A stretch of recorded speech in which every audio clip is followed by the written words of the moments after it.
Trouble with the Microsoft Vulnerable Driver Blocklist option grayed out? Let's fix it with simple steps. Stay tuned.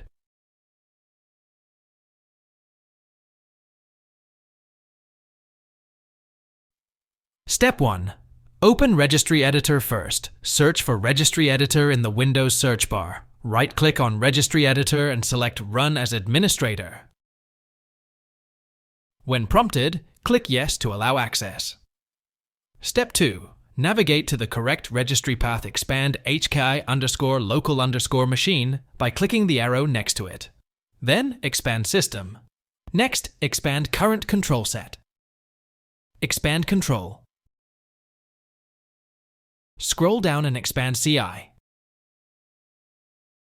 Finally, click on Config. Step 3. Modify the vulnerable driver value.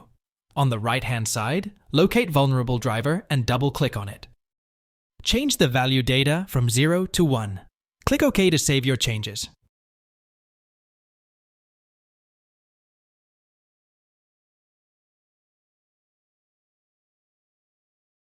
Right-click on Windows Start and restart your PC.